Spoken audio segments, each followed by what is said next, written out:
If you're a Verizon customer and you're also an Android fan, you're probably more torn than ever about which Android phone to go with for your next 2-year upgrade. I'm Aaron Baker from PhoneDog.com, and today it's a dogfight battle between the HTC One on Verizon and the Motorola Droid Ultra. This sucker's been a long time coming, but it's finally available on Verizon, and the Droid Ultra represents one of a trio of new Droid devices. Which one's the best? Let's put them in a dogfight and find out.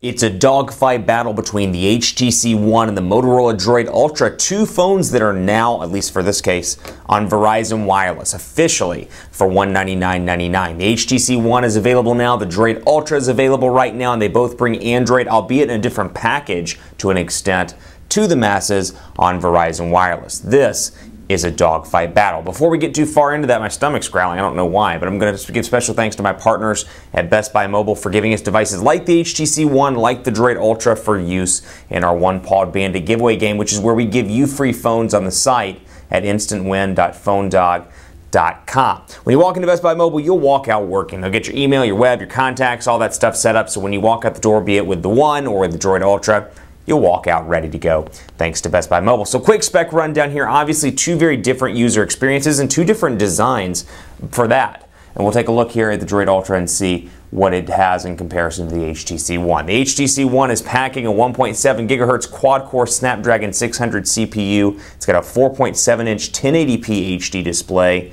a 4 ultra-pixel camera on the back, 2,300 milliamp hour battery that is non-removable, 32 gigabytes of internal storage without a micro SD card slot, packing Android 4.2.2 out of the box on Verizon Wireless. So a nice little software upgrade right out of the gate on the nation's largest wireless carrier, and then it has 4G LTE capabilities on the carrier as well. Droid Ultra is a little bit different. It's appealing to a little bit of a different mass. It's packing that Droid branding, so you've got kind of that robot thought process, if you will, with the Motorola Droid Ultra. But specs-wise, it's very similar to the Moto X in a lot of aspects. It's got right here, processor-wise, 1.7 gigahertz dual-core Snapdragon S4 Pro CPU with Motorola's X8 architecture. It is fast all around, so even though it's a dual-core CPU, take that with a grain of salt because it is very fast in comparison to the HTC One, and we'll talk more about speeds in a future video, probably in part 2 of this dogfight battle. It's got a 5-inch display, so a little bit bigger on the display size, but then it only has an AMOLED display, 720p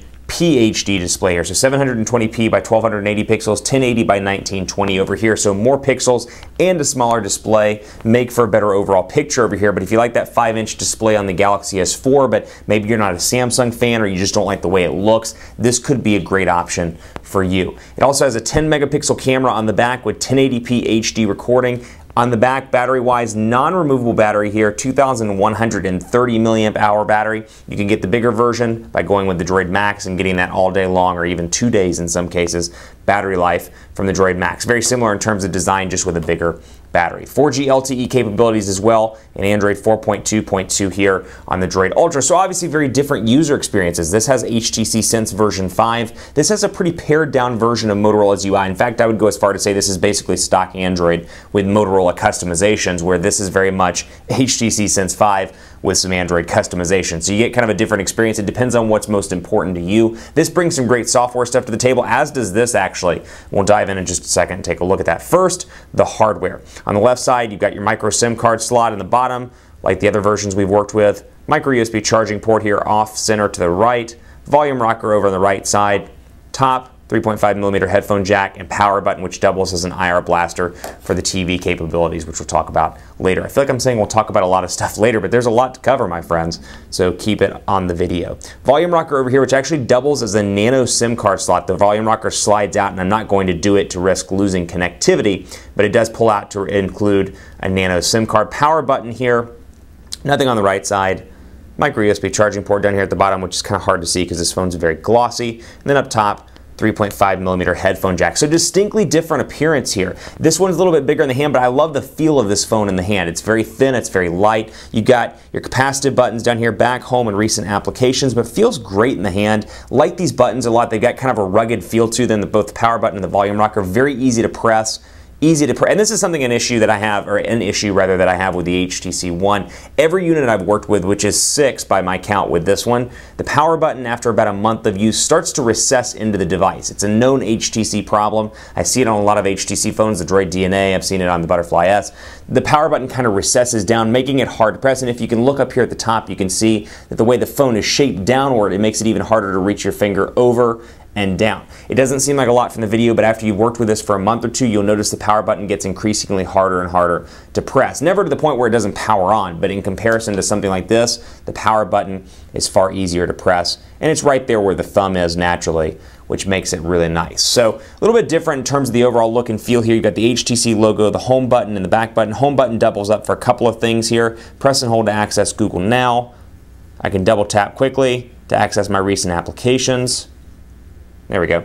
Recent applications, which again, very much an HTC Sense 5 flavor here. So Sense 5 versus stock Android. Let's see what's different between these two. You can see very much stock Android 4.2 here with the ability to add widgets from the home screen, and then going in here you'll see some very minor Motorola customizations. Out of the box you get the typical Verizon stuff on both of these devices. You get the Amazon suite, Amazon Kindle, Amazon MP3, you get VCast accessories, you get mobile hotspot, My Verizon Mobile, Verizon Tones video calling, VZ Navigator, VZ Security, visual voicemail as well. And you get most of that stuff over here as well, though you'll notice, as I just tried to do and failed at doing, this is stock Android or pretty close version, so you swipe side to side, whereas here you swipe up and down. So HTC is all about simplifying the user experience. They were really big on that when the HTC One came out. They said, listen, based on our research, people don't use more than 3 home screens, so we want to make those 3 home screens as useful as possible. And very similarly with the overall app drawer as well. You can customize this and stick stuff in folders if you want to. I'll go back here and go to custom so you can see. Stick stuff in folders if you want to. You can make this, I did not mean to do that again. Go here and we'll go to grid size, and I can make the grid size smaller. So you can really make this your own in terms of customization, and this is great out of the box for those people that are either new to smartphones or perhaps people that just aren't as comfortable using smartphones as perhaps you or myself are.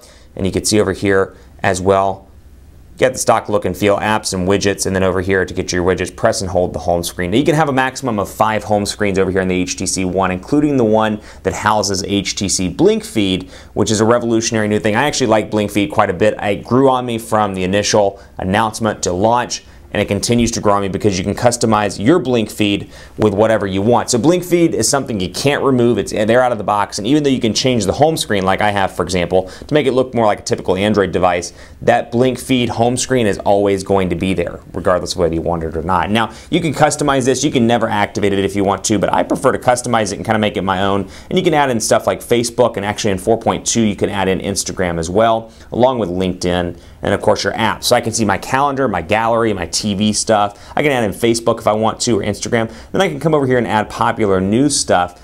ESPN, for example, MTV, autoblog.com, Bang Showbiz if I want to, and come back out here and it'll curate some stories for me. And this is great for those times where you're on the road, you only have 20 seconds to check your phone, you just want to scroll through the latest news, latest updates on your Facebook or your Twitter. That's what Blinkfeed is for. Now, this Motorola device, the Droid Ultra, is not without some little software goodies, some little value adds, if you will. And Motorola Assist is one of those. I really enjoy this application. And Assist, basically, exactly how it sounds, it assists you with your life. Driving, meeting, and sleeping, 3 things we do in the adult life on a regular basis. Driving, for example, you can do this and activate it where whenever it detects, the accelerometer detects you're going, it'll stop, and it'll talk to you when you get a text message. We can click resume music play, for example, and I'll go in here just to customize it even more. It'll read my text messages, it'll tell me who's calling, and I can send a quick reply. So once that accelerometer realizes the car is in motion, driving mode will kick into play, and of course if you don't want that, you can turn it off as well. Meeting down here, this one's pretty useful because I'm in a lot of meetings, so I find this one to be particularly useful,